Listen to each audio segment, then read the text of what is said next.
Dyma ni, hai. Bore da pawb, croeso cynnas i gael salen bore yma, yn yr adeilad fama, neu ar-lein, croeso. Croeso ar Arfon, da ni gyd nabod yn dda, neis dy weld i, edrych ymlaen. So, dwi jyst am ddechrau trwy ddarllen jyst cwpl o adnodau allan o Psalm 145, a wedyn nawn ni fynd i fewn i addoli. So, dwi'n mynd i dy ganmol di, fy niw am brenin, a bendithio dy enw di am byth bythoedd. Dwi eisiau dy ganmol di bob dydd a dyfoli di am byth bythoedd. Mae'r arglwydd yn fawr ac yn heiddi ei foli. Mae ei fawredd tu hwnt i'n deall ni. So gadewch i ni sefyll a nawn ni addoli efo'n gilydd.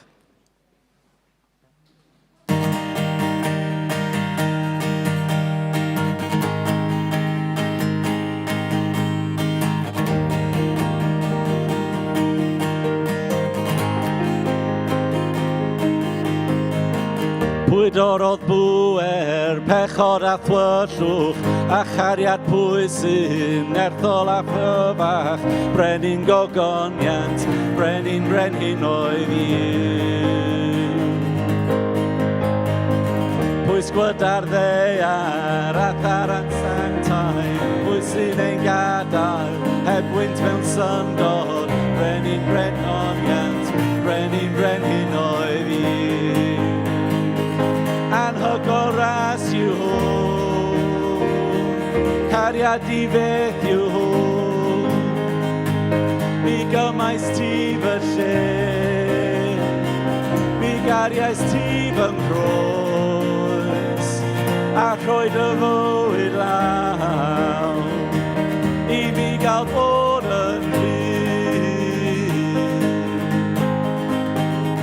Iesu canol am popeth nes di fi.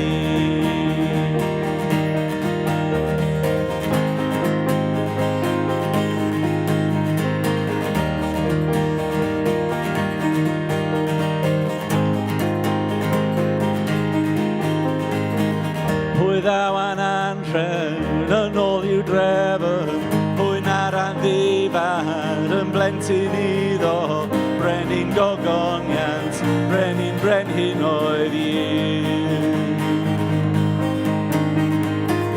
Pwy sy'n rheoli'r byd mewn cyfiawnder, pwy sy'n tywynnu fel hael mor ddisglaen, brenin gogoniant, brenin brenhin oedd i'w. Anhygol ras yw hwn, cariad i beth yw hwn.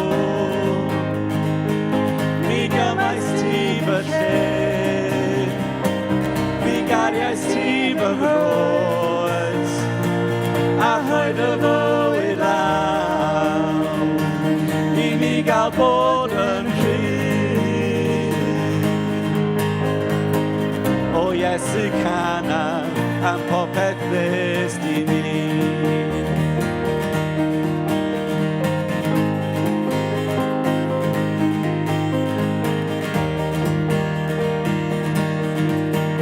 Yr ail bennill.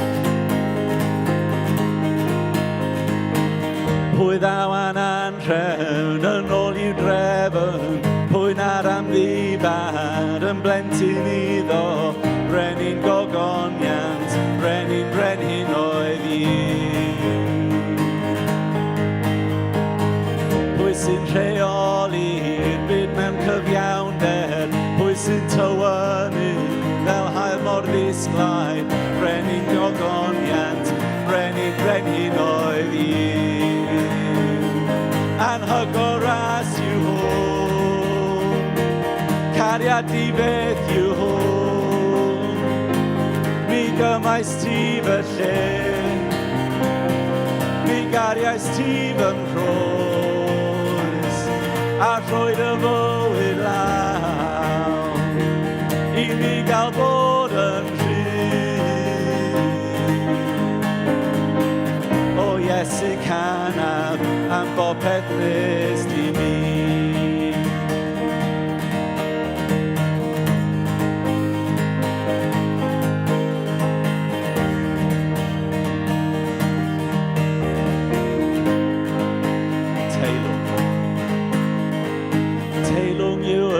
gathaelan.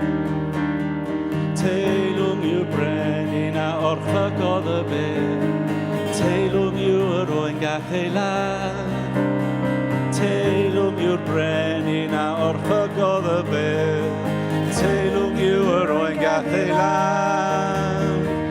Teilwng yw'r brenin a orchogodd y bedd. Teilwng yw'r oen gathaelan. Teilwng yw'r brenin a orchogodd y bedd. Anhygol ras yw hwn. Cariad i beth yw hwn. Mi gymais ti fy lle. Mi gariais ti fy nghwrs. A rhoed y fywyd law. I fi gael bod yn o Iesu cana am bob peth nes di ni.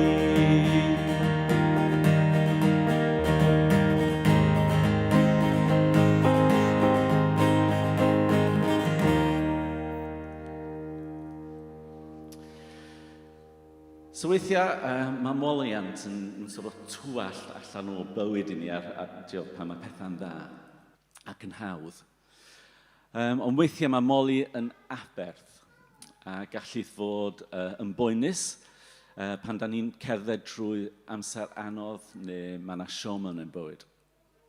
Mae ffia fi na wedi deall beth ydy o i walk on to the field of praise, i wneud y peth deliberate yna, i gamu mewn i addoli. Gan gynnwys trwy amseroedd o lawenydd, ac pan mae pethau wedi bod yn anodd a mae wedi bod colled. Ond dydy ein mawl ni ddim yn codi allan o sut da ni'n teimlo. Mae'n mawl ni yn codi o adnabod y tad yn y nefoedd. Mae'n mawl ni yn codi o dderbyn maddeuant a gras gan Iesu. A mae mawl ni yn codi o'r ffynnon a'r llenwi yna mae'r ysbryd glân yn rhoi i ni. So felly, beth bynnag da chi'n ei deimlo ar y heddiw yma, gadewch i ni droi ein calonna, ein sylw, ac ein meddyliau a'n cyrff, yn holl ffordd yn llawn i Dduw i ni foli o, i edrych ar pwy ydy o a be mae o wedi wneud i ni.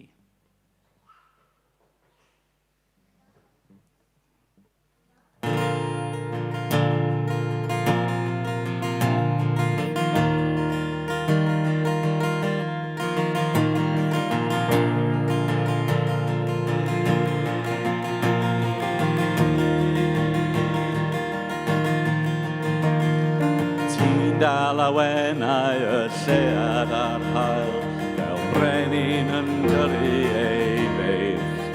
Ti'n gorchuddio'r mynyddoedd a'r cymoedd islaw, efo lled y aden i'r dyn. Bob trysor doedd hineb sydd yna i'w gael, di cuddio ti mewn dy law. Ac yn y sefyllfa ffodus hon, ti'n gofyn mi fod yn ffri. Ti'n gofyn mi fod yn ffri. A ti fy nghyntafwyd, fy olafwyd, dyfodol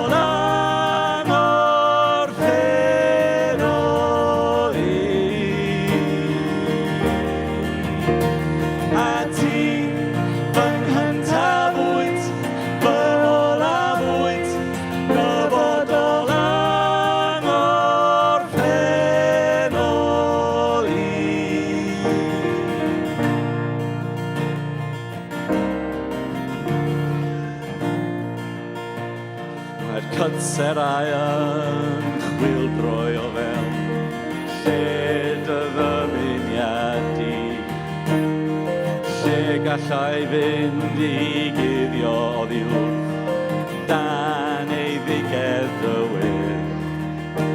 Bob Trosod o'i ddiwedd sydd yna i'w gael, di cuddio ti mewn dy law. Ac yn y sefyll na ffodus hon, ti'n gofyn mi fod yn ffri. Ti'n gofyn mi fod yn ffri. A ti fy nghyntafwyd, fy olafwyd, na fod o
rhoi bywyd, cariad wyt, yn golau o'r tywyllwch gobaith ddaw, adferwyd, bob un galon doredi.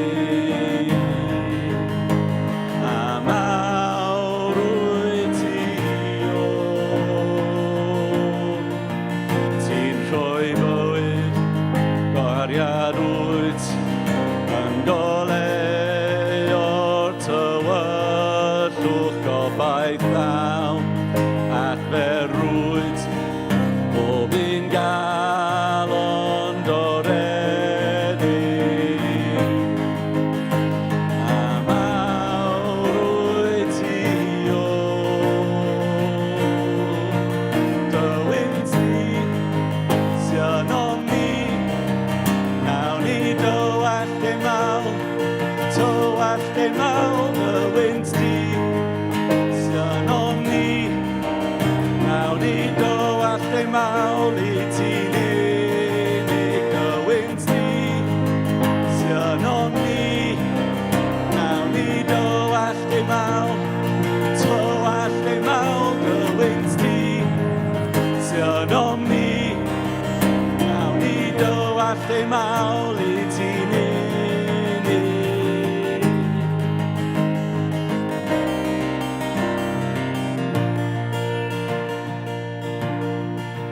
Ti'n rhoi bywyd, cariad wyt, yn golau o'r tywyllwch gobaith ddaw, adferwyd, bob un galon doredi.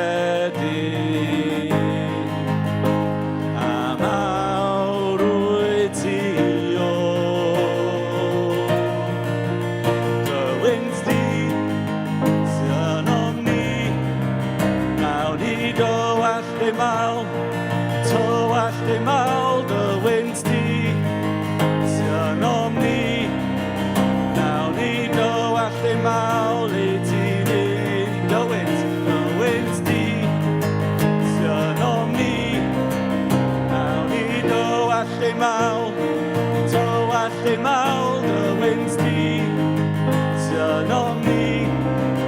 Nawn ni dywall dim awl i ti ni.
Cariad wyt yn golau o'r tywyllwch gobaith llawn adferwyd bob un galon goredig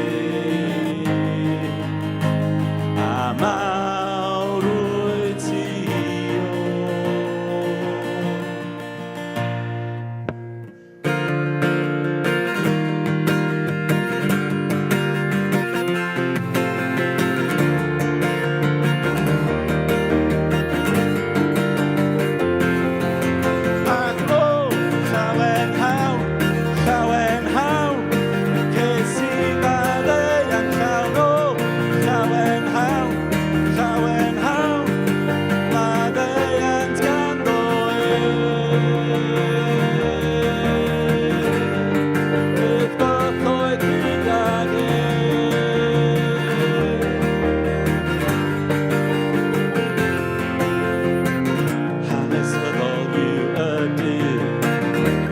angau ti a chymori canol glor Iesu sydd yn Croes Galfariad o gofwan hyd y diwedd ni llais pob heddiw llawen hawn Iesu sydd yn byw Mae'n byw ac o llawen hawn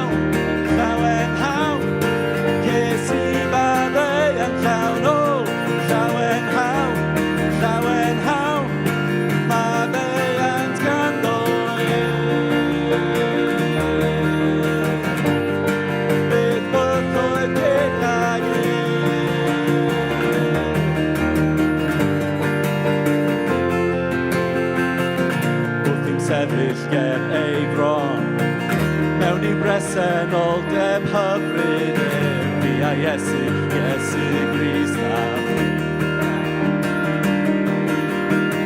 y blyd am dydd heddwch byw y blyd a'i boen am brysur dod I ben canwch dod Iesu sydd yn byw Mae'n byw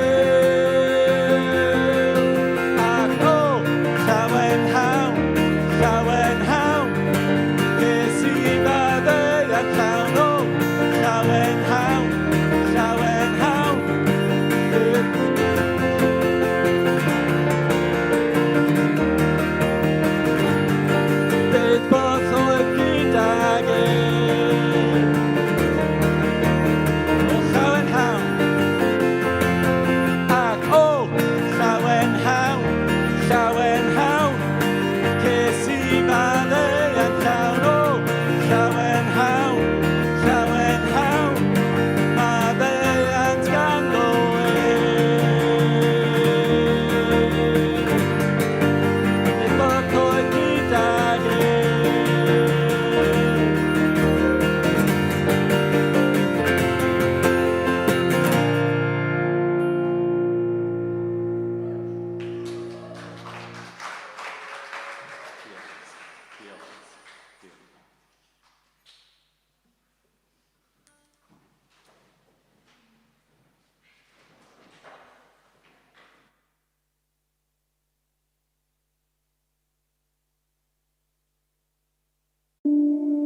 Pan o'n i'n 19 mlwydd oed, o'n i yn, swn i'n rhoi fy hun yn y categori o militant atheist. Oedd ddim diddordeb gyda fi yn Duw o gwbl, o'n i'n gwrthod bodolaeth Duw, oedd ddim diddordeb dy fi yn y peth, o'n i'n meddwl, os mae Cymru yn mynd i symud allan o'r Dark Ages, dyn ni angen gadael Cristnogaeth ar ei hôl. Ond nath ymperthynas i gyda Cristnogaeth newid yn llwyr wedyn, yn maes B yn 2013. Nes i cyfarfod cenhadwr o America o'r enw Will, a oedd e'n siarad am Iesu Grist mewn ffordd o'n i byth di clywed o'r blaen. Oedd e'n siarad amdano fe fel person go iawn oedd e'n i nabod fel ffrind iddo fe. A o'n i'n meddwl bod fi'n gwybod pob dim, di dod ar dros y boi ma, oedd i weld yn normal, oedd i weld yn rhywun sy'n ni'n gallu bod yn ffrindiau da gyda, ond oedd e'n siarad am Iesu fel tas fe'n berson go iawn. A nath hwnna rili herio'r ffordd o'n i'n feddwl. Nath e gadael fi gyda lot o gwestiynau, a nath Will hefyd roi Beibl i fi.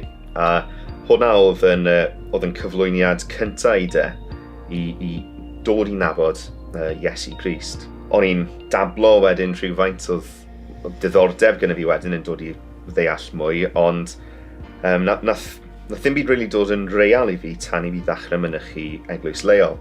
A dechrau ni wneud cwrs yr enw darganfod Cristnogaeth. Ac ynddi, mae Iesu yn tawelu storom, a mae'r disgyblion yn gofyn ar ôl iddo fe wneud hyn, pwy yw hwn? A dyna'r tro cyntaf o'n i wedi gorfod ateb y cwestiwn yna dros fy hun. Ac yn y foment yna nes i sylweddoli, mae hwn yn Dduw, mae Iesu Grist yn Dduw. A wedyn y kind of sinking realisation, os mae Iesu Grist yn Dduw, dwi wedi ei wrthod dwi wedi gwrthryfel yn ei erbyn e. So ar ôl i fi ddod i ddeall pwy oedd Iesu Grist, o'n i'n gwybod, wel nawr dwi angen troi at Dduw a gofyn am fyddeiant, a dyna nes i. A dwi'n cofio ychydig o amser ar ôl hynny, profi jyst gwybod yn ynghalon i bod fi wedi fy maddau. Yn darllen Psalm 51, lle mae Dafydd yn dod gerbron Duw ac mae'n edi farhau ar gyfer yr hyn mae e wedi gwneud.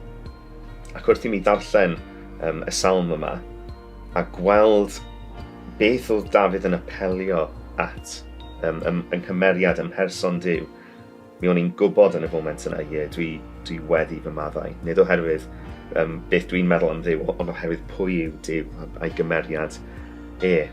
Ac wrth edrych nôl, dwi'n diolch i Dduw bod e wedi gwneud y gwirth yma yn y mywyd i, bod fi wedi cymryd fi o fod yn wrthryfelydd i fod yn fab. Lle o'n i'n gaeth i bechod, dwi nawr yn rhydd a di profi rhyddid go iawn yn Christ.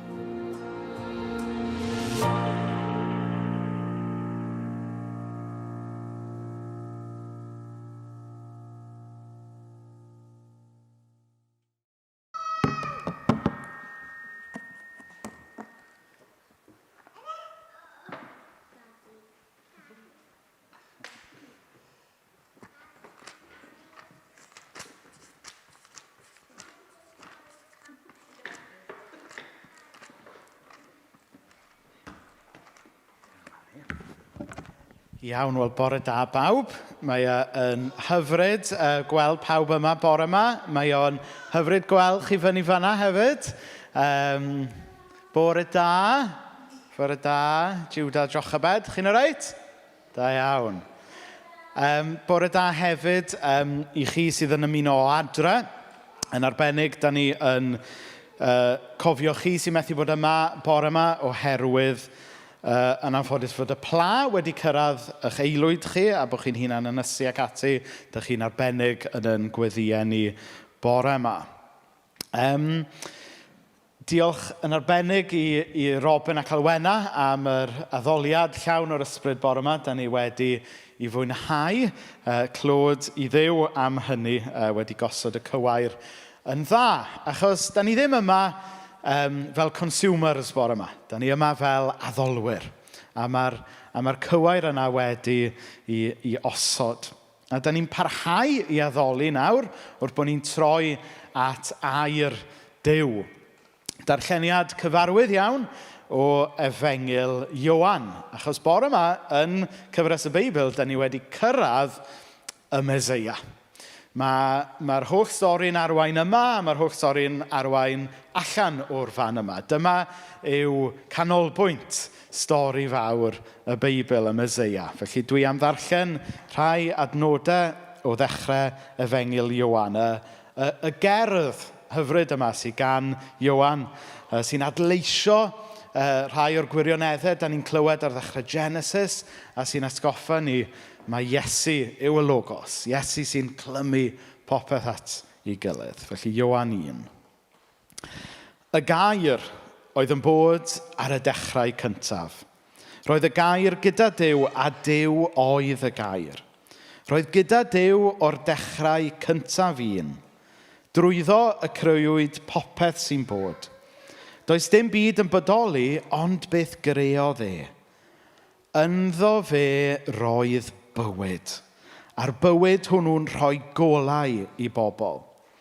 Mae'r golau'n dal i ddisgleirio yn y tywyllwch, a'r tywyllwch wedi methu ei ddiffodd.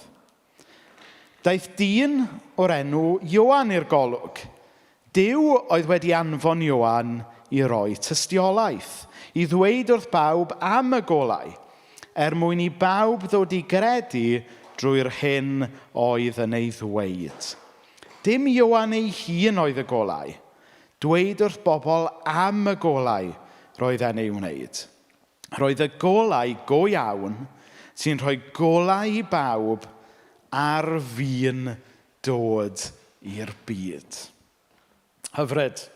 Geiriau hyfryd. A'r rheswm pam, dau reswm pam nes i ddewis y darlleniad yma bore yma. Rheswm cyntaf oedd achos bod y boi o Cymdeithas y Beibl sy'n fel arfer wneud y ffilm Slick, oedd e yn gorfod mynd i Rhufain wythnos yma i ffilmio. Nice work if you can get it. Felly dyna pam diw'r ffilm arferol ddim gyda ni bore yma o'r darlleniadau. Ond hefyd, o'n i'n teimlo, sori, gobeithio bod fi ddim yn dwyni yn y bwyntiau di nawr. Ond mae'r darn yma am berthynas Ioan a Iesu yn debyg mewn ffordd i berthynas y Beibl a Iesu. Hynny yw, nid y Beibl fel petai ydy Duw. Wel, dim fel petai, dim y Beibl ydy Duw. Dim y Beibl hyd yn oed ydy'r goleuni. Ond holl bwynt y Beibl fel Ioan ydy pwyntio ni at y goleuni, sef Crist ei hun. A dwi'n siŵr fydd Arfon yn mynd ar ôl rhai pethau tebyg mewn munud. So, bendith Duw ar ei air i ni bore yma. Rhai cyhoeddiadau cyn bod ni yn mynd yn ymlaen. So, casgliad y banc bwyd mewn pythefnos nawr. Mae'r diwrnod mae Cer Salem in charge ohono fe sef y dydd Sadwrn. Mae'r rota eisoes wedi lenwi ar gyfer hwnna.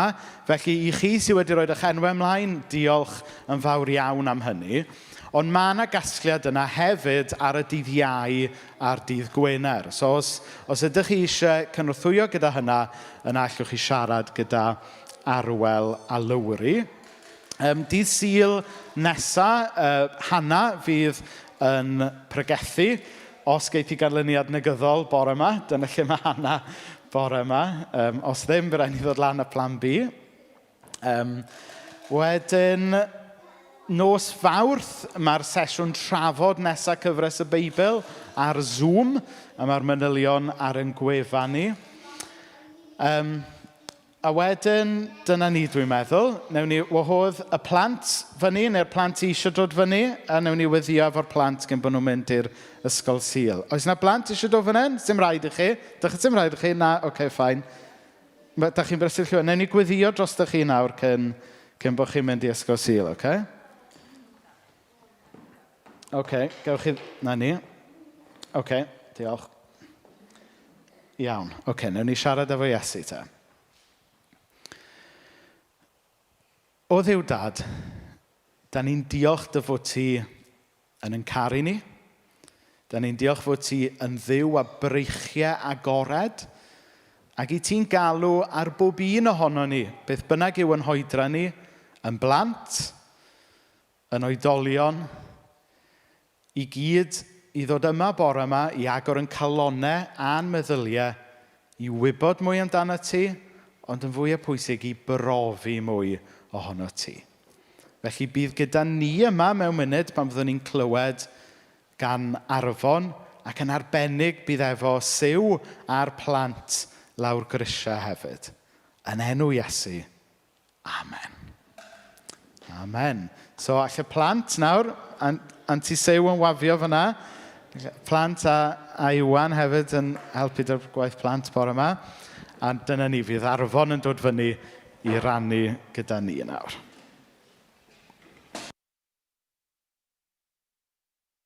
Sori, un cyhoeddiad pwysig dwi wedi anghofio. Mae paned ar y diwedd bore yma. A gai jyst eich atgoffa chi, yn yr amser paned, yn amlwg mae hawl gyda chi dynnu masg i ffwrdd i yfed eich te eich coffi neu eith hi'n reit fler.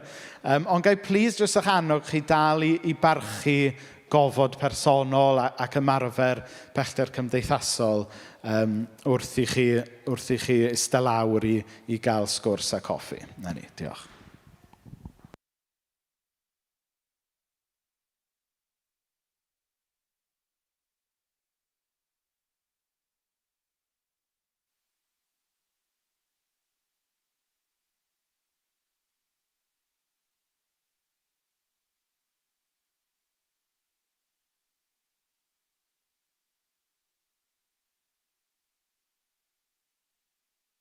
Yma.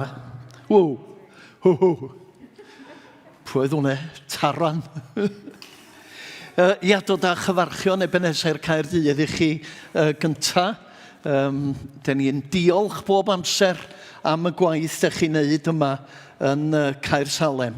Mae gan gynnwys y gyfres yma, da ni wir yn edrych ymlaen, gobeithio, at i defnyddio hi. Ac mae rhaid i mi ddeud, cyn i ni ddechrau, dwi mor ddiolchgar y bore yma bod fi wedi cael pwnc mor fendigedig i siarad amdano fo. Fel arfer, am bod fi wedi cyfieithu'r Beibl, mae pobl yn rhoi y darnau mwy anodd fedra nhw ffindio yn y Beibl i gyd i mi siarad amdanyn nhw. Ond y Mesia a cariad. Felly, gadwch ni ddechrau fo gair o weddi, a wedyn mi awn ni mewn iddi. Arglwydd, diolch i ti am ryfeddod dy gariad dy ti ag ato ni yn Iesu Grist. A dyn ni yn gofyn i ti y bore yma, neud i trwy'r ysbryd glân, ddod a'n cyffwrdd ni. Wyt ti'n gwybod am amgylchiadau pob un ohono ni, does na ddim byd yn guddiedig oddi wrtha ti. Neud i ddod yn nerth yr ysbryd glân a gweinid o geithu ni. Neud i yn cyffwrdd ni arglwydd. Neud i'n deffro ni, neud i'n gwefreiddio ni o'r newydd, a'r awydd i dy wasanaethu di ac i dystio i dy gariad di yn Iesu Grist. Den ni'n gofyn hyn yn ei enw ac yn ei hyddiant o. Amen. Amen. Reit, gadwch mi just rhaid hwn ymlaen. Mi wylio beth dwi'n neud o yma. Mae rhaid i mi ddod i ddallt y dechnoleg newydd yma'n does. Wel, mae gynna i 2 destun i chi bore yma. Fel arfer, mae pregethwr yn rhoi 1 adnod yn destun, ond mae gynna i 2 adnod. Yr adnod gyntaf di cynta Ioan pennod 4 ac adnod 16. A dych chi gyd yn gwybod i? Duw cariad yw. Dyna oedd yr adnod gyntaf ddysges i pan o'n i'n blentyn. Ac pan o'n i yn blentyn ac yn hyd yn gymharol ddiweddar, oedd hi'n arfer gan y plant i ddod ymlaen i ddeud adnod bob Dydd Sul. Ac oedd pob un plentyn dwi'n gofio yn dweud yr adnod yna fel i adnod gyntaf nhw. Duw cariad yw, neu fel mae'n deud yn Beibl.net, cariad ydy Duw. Hynny ydy, cariad ydy hanfod natur Duw ei hun. A mae'n bwysig yn bod ni'n cofio hynny. Yr ail adnod ydy Colosied pennod 1 ac adnod 15. A mae'r adnod yna'n sôn am y Mesia ac yn ei ddisgrifio fo fel yma. Mae o'n dangos yn union sydyn ydy Duw, y Duw anweledig. Mae o'n dangos yn union sydyn ydy y Duw anweledig. Iesu Grist oedd y gair ar y dechrau cyntaf. Y gair ddoth yn berson o gig a gwaed. Duw oedd o. Ddath o'n berson i fyw yn plith ni. Dyma chi Iesu, dyma'r Mesia. Duw ei hun wedi dod i'n byd ni i chwilio amdano ni. I ddod â ni yn ôl i berthynas efo fo'i hun. Pan o'n i'n yn arddegau, yn teenager, ddaru'r Beatles ddod ar gân allan All You Need Is Love. 1967, a dwi'n cofio'r gân yn dod allan, mae gennau ofn. 1967, All You Need Is Love. Roedd ei fod yn gân oedd yn dod â gwledydd y byd i gyd at ei gilydd. Ac yn dweud, ar ddiwedd pob pennill, it's easy. It's easy. Ond weddwch chi, o'na un broblem efo'r gân yna. A'r broblem oedd bod hi ddim yn rhoi lle i Dduw o gwbl. Oedd ddim yn sôn am Dduw. A dydy o ddim yn easy heb Dduw. Mi roedd nhw'n iawn ar un ystyr, ond heb Dduw, dydy o ddim gwirionedd yn golygu dim byd. Mae y Beibl yn dangos i ni fod cariad yn rhywbeth dyn ni gyd i angen. Ond beth di ystyr cariad? Dyna di'r cwestiwn. Beth ydy cariad? Dyn ni di mynd i ddefnyddio y gair mor llac yn dydyn. Chi'n gwybod, dyn ni'n defnyddio fe mewn gwahanol ffyrdd. Dyn ni'n defnyddio'r gair, wel, i ddeud y gwir, dwi'n meddwl bod y gair cariad yn dechrau diflannu o'r iaith Gymraeg. Oherwydd, be dwi'n clywed pobl ifanc yng Nghaerdydd yn dweud ydy lyfio. Chi'n gwybod, dwi'n lyfio hufen ia. A dwi'n dweud, dwi'n ei lyfio hefyd. Ond mae'r rhaid i mi gyfaddedd ar y Duw yn argyhoeddi fi bod fi'n bod chydig bach yn ddrwg yn deud y math yna o beth. Oherwydd, chi'n gwybod, pan ydych chi'n meddwl am air fel hoffi, be oeddwn i'n dweud yn y ffrind clwyd oedd licio. Chi'n bod, dwi'n licio hufen ia hefyd. Felly, llai'n deud dim byd yn erbyn y bobl ifanc. Ond dyn ni di mynd i ddefnyddio'r gair yn llac. A mae caru yn gallu golygu gwahanol bethau. Mae'n gallu golygu hoffi rhywbeth. Mae o'n cael ei ddefnyddio am berthynas pobl hefo'i teulu. Mae o'n cael ei ddefnyddio am gariadon a'i perthynas nhw efo'i gilydd. A mae o hyd yn oed yn cael ei ddefnyddio i ddisgrifio y weithred rywiol rhwng gŵr a gwraig. Make love. Ynde? Ddeud y gwir, mi nes i Google search ar make love. A weddwch chi beth ar ei ddod i fyny? You can't go in here, adult content. Make love, not war. Dyna oedd y slogan. Dyna oedd y slogan yn y 60au. Ond mantes yr iaith Roeg, yr iaith gafodd y Testament Newydd i sgwennu yn ddiwreiddiol, oedd fod nes sawl gair gwahanol am gariad. Deu gwir, mae 3 gair yn cael ei ddefnyddio yn y Testament Newydd. Storged 1, mae hwnna'n sôn am gariad teuluol. Philia, sydd yn golygu cyfeillgarwch. Ac agape, sef cariad hunan a bersol. Cariad diamod. Mae yna air arall yn yr iaith Roeg. Dydy o ddim yn y Testament Newydd. Y gair eros, sydd wedi rhoi erotic i ni. Sôn am gariad rhywiol, ynde. A dydy'r Beibl ddim yn condemnio hwnnw. Os ydych chi'n credu fi, ewch i'r Hen Testament a darllen Caniad Solomon. Cariad hunan a bersol, yr agape ydy'r gair sydd yn cael ei ddefnyddio yn hadnod ni heddiw. Agape ydy Duw. Agape. Y Duw yma sydd wedi dod ac offrymu hun. Dyma sut nath Duw ddangos i gariad, dangos i agape ato ni, anfonodd ei unig fab i'r byd mwyn i ni gael bywyd trwyddo fo.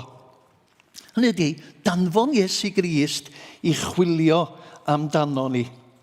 Heb Dduw yn y canol, ddown ni byth o hyd i gariad go iawn.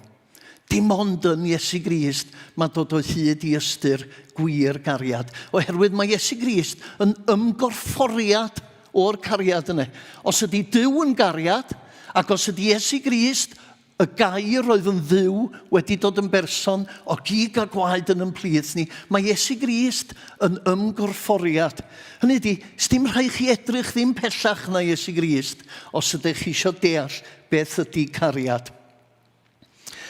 Dwi eisiau gwneud 3 pwynt. Peth cyntaf ydy, mae Iesu Grist ydy y Mesia. Y Mesia ydy'r brenin da. Dyna'r pwynt cyntaf dwi eisiau gwneud. Mae y gair Mesia yn golygu rhywun wedi eneinio.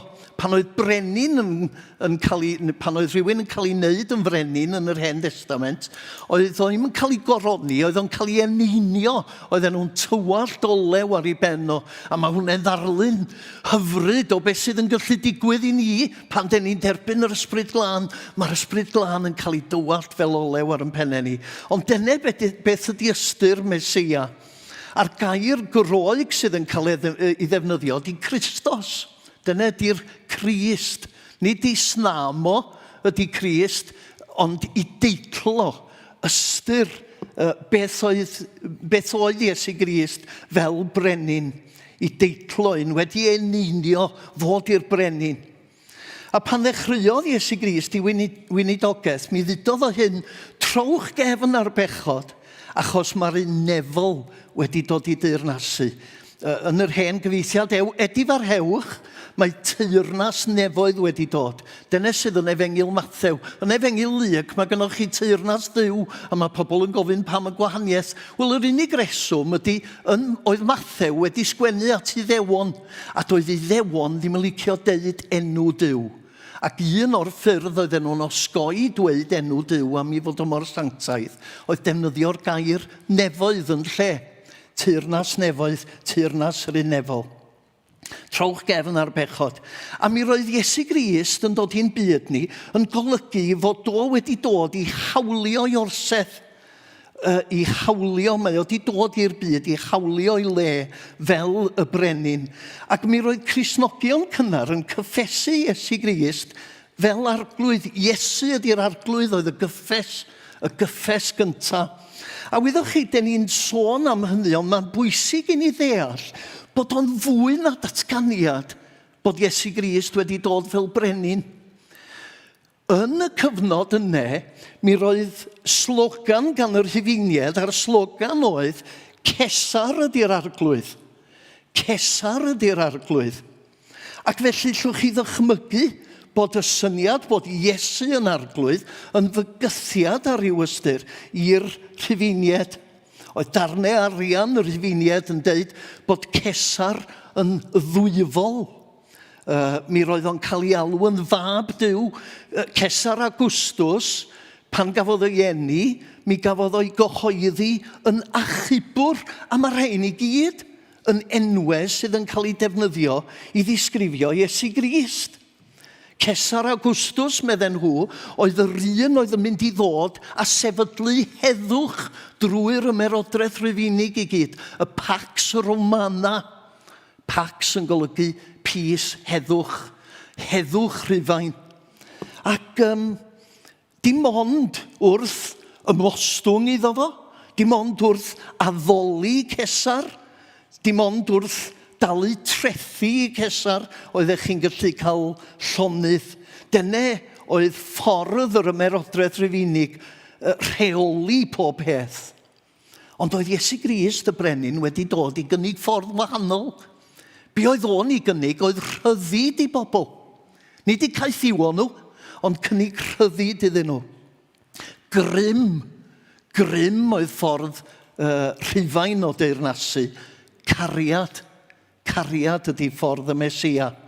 Mewn byd lle roedd grym yn teyrnasu felly, ddaru'r chwyldro go iawn ddod yn Iesu Grist. A pan ddech chi'n meddwl am y peth, mae hanes ydy cael ei rannu yn cyn Crist ac oed Crist. Nid cyn Rhufain ac oed Rhufain. Iesu Grist oedd yr un ddoth a chwyldro go iawn. A dwi wrth y modd os gael jyst darllen chydig adnodau i chi o Effesied y drydedd benod, adnod 17 ymlaen.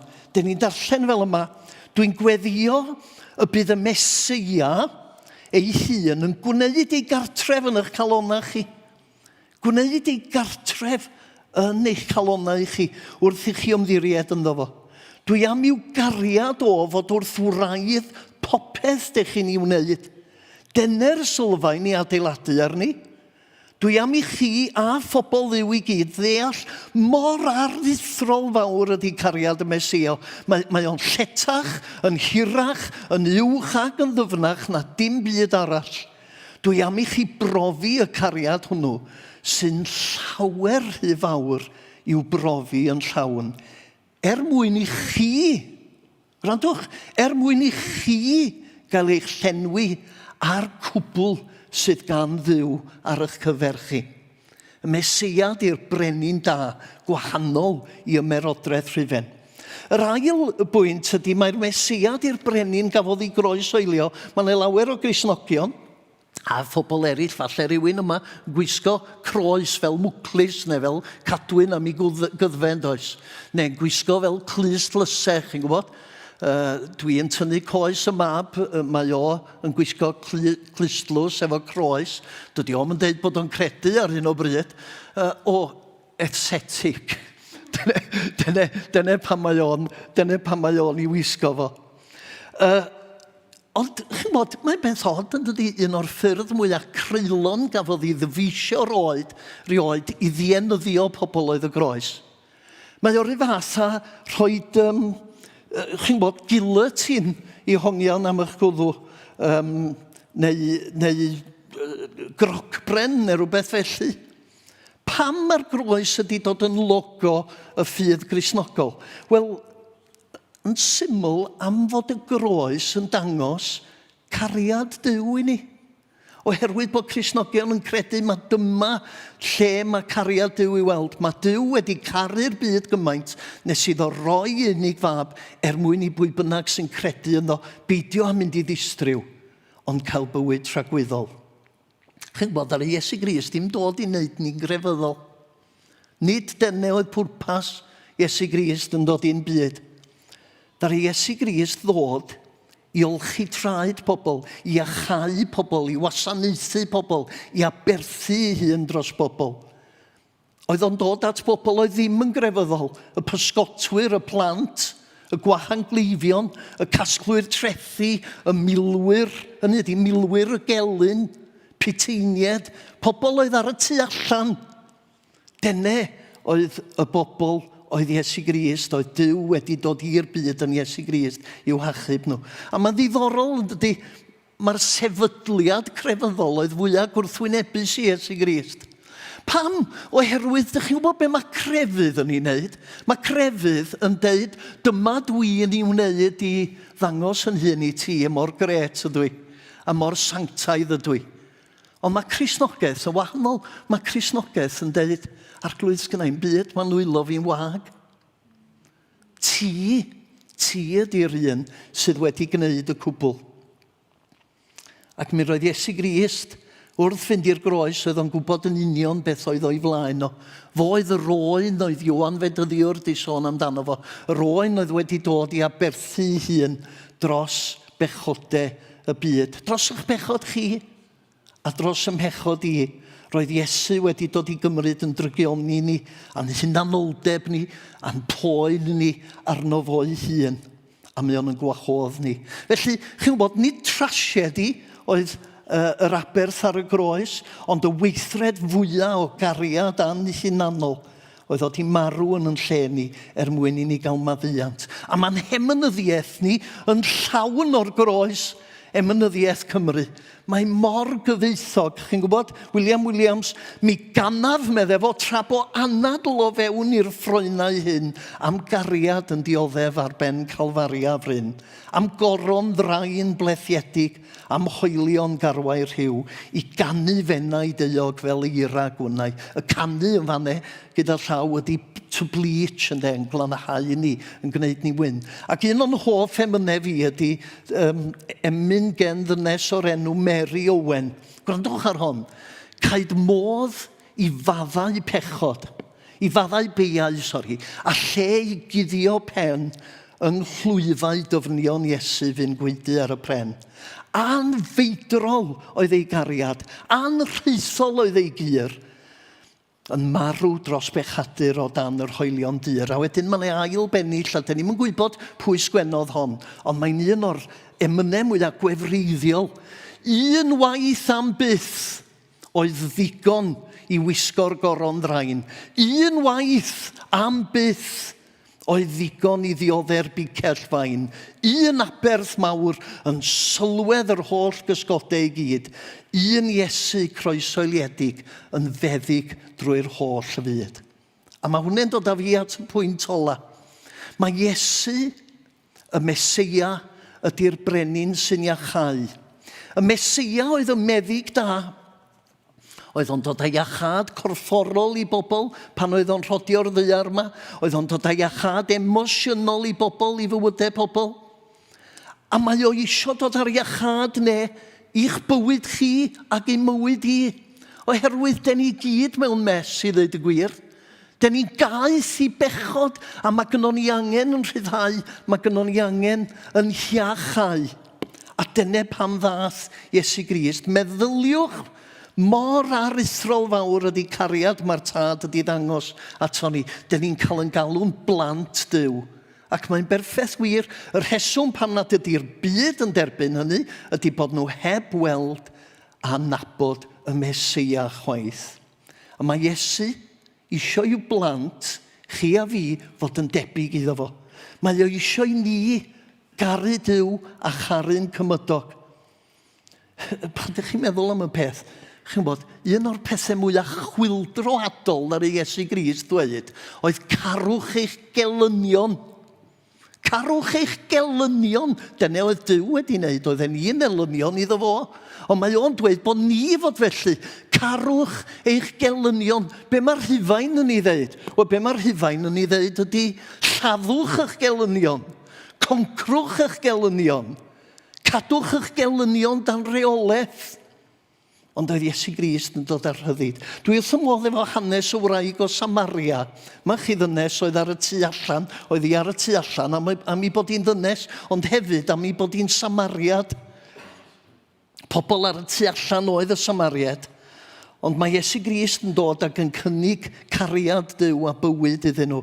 Ar ôl bod yn sgwrsio efo Iesu, oedd y wraig wedi rhuthro nôl I sychar a dweud, mae'n ddyn fama, mae o wedi dweud, oedd o'n gwybod popeth amdanau. Tybed os mai hwn oedd y Mesia. Tybed os mai hwn oedd y Mesia. A mae y pentre I gyd yn dod allan I gyfarfod Iesu. A dwi wrth ymwneud efo'r adnod ar ddiwedd yr hanes yna.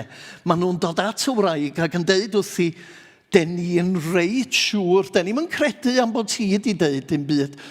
Den ni'n credu bellach ac yn reit siŵr mae hwn ydi achubwr y byd. Achubwr y byd. Un o deitlau arall, cesar y sylwch, achubwr y byd.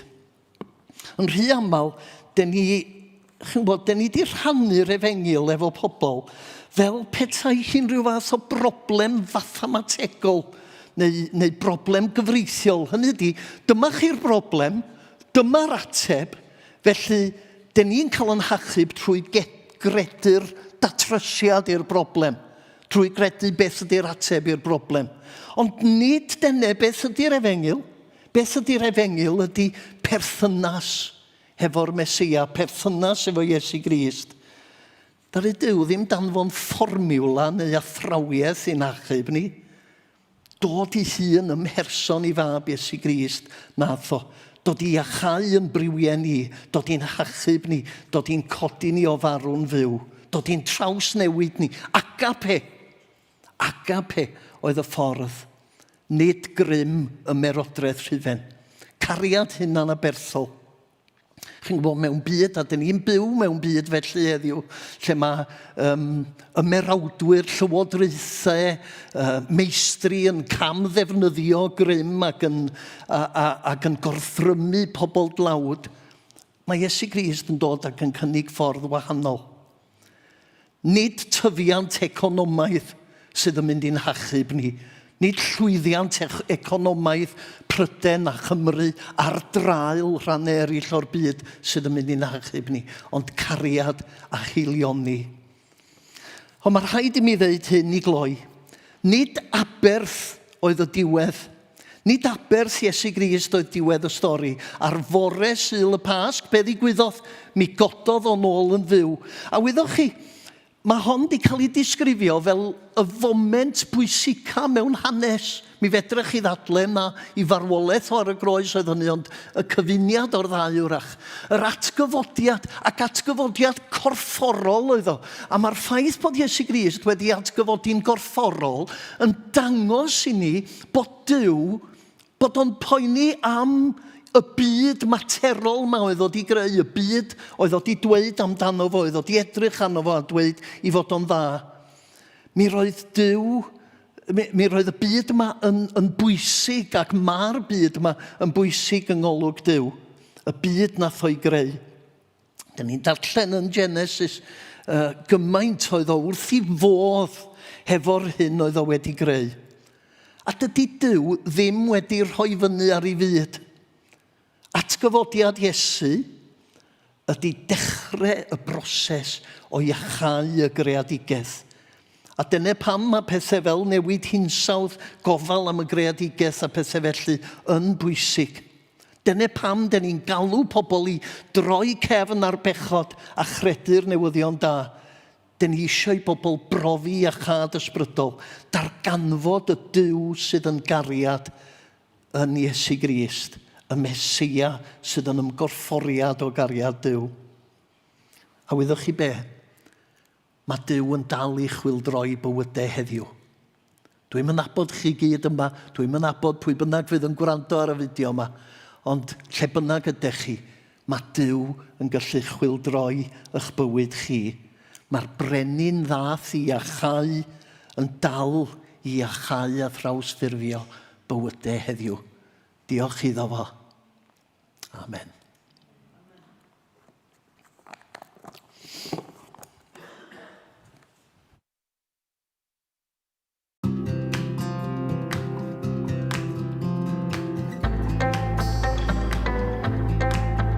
Mae hiraeth arnaf am y môr o gariad, am y teimlad sydd heb esboniad. Fe glywais mae celwydd golau di cariad, rhyw air bach gwyn bob hyn a hyn, neu weithiau'n bir fel y dir, tra bod dau'n dal yn dyn. Fe glywais am gariad fel y moroedd, tosturiaethau fel y llu, ond mae'n teimlo'n bell i bererin sychedig, sy'n crwydro'r anial dir, ac yn rhyw ddisgwyl yr hedd na wyr y byd amdano. Ar gyfer heddiw'r bore'n faban bach, daeth diwdod mewn baban i'r byd. Y gŵr wrth ffynnon Jacob eisteddodd i lawr a gwneud lle i'r casglwr trethu, o ffeiriad, plant, merched y stryd, gan ddweud fod lle wrth ei fwrdd i bawb ddod ynghyd. Dyma ffrind i'r rhai sydd ar goll. Caiff bobl yr ymylon weld ei gwawr. Dyma'i gleifion feddyg rhad, lle roedd e'n gynt yn ddall cael weld yn awr. Dyma Iesu newid stori'r rhai sy'n gaeth. Newid ei taith tanio'i ffydd, ei maglau wedi'i torri a'i traed yn gwbl rydd. Ei ogrwydd fel mynyddoedd byd, drin ganu wrth dy groes. Mi glywaf dyna'r lais yn galw arna fi, llais bigael sy'n chwilio'n ddyfal, a gadael y defaid eraill i'n ffeindio. Fy nghodi o'r pylloedd dyfnaf, fy ngwisgo a gwerth, fy nghyfarch a gwen, rwy'n dy garu dyn llwyr, tyrd i'r bwrdd.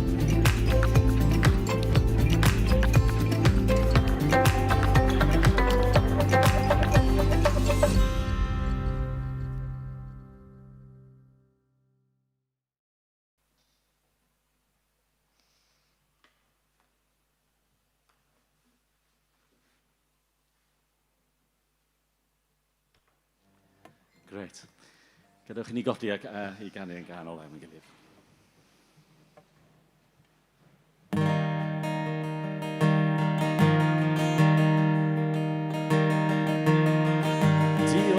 gair yn y dechrau. Un a Duw yn yw'r sy'n dogoniant cyn mewn creadigau yn eglur nawr i ni yn Crist. O mor hyfryd yw'r enw, o mor hyfryd yw'r enw, enw Iesu Grist fy Iw. O mor hyfryd yw'r enw, does dim o'i debyg o mor hyfryd yw'r enw, enw Iesu.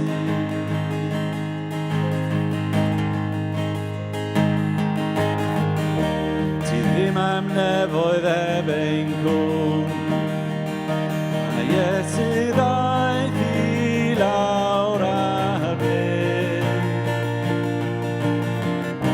Yn hechod pryd y cariad gryfach,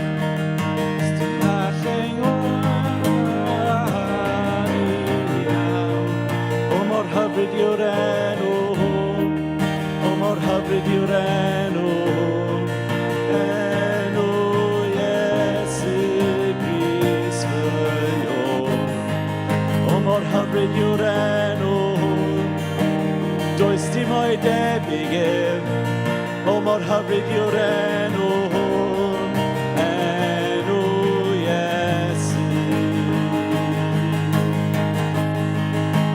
Ledrechais danau, y llen gaf ei rwygo, echod ac dros beth yn rhydd. Mae'r nefoedd yn rhio, clonid o goniant, codais di nôl o farw'n byw. Oes neb sydd yn debyg, neb i'w gymharu, nawr ac am byd teyrnas i'r rwyd. Ti a deyrnas, i ti mae'r gogoniant, ti fi ar enw i'w pob un. O mor ymys yw'r enw hwn, o mor ymys yw'r enw hwn, enw Iesu Grist fy Iw. O mor ymys yw'r enw hwn, does dim ai saif o flaen, o mor ymys yw'r enw hwn, enw Iesu. O mor hyfryd yw'r enw hwn, o mor hyfryd yw'r enw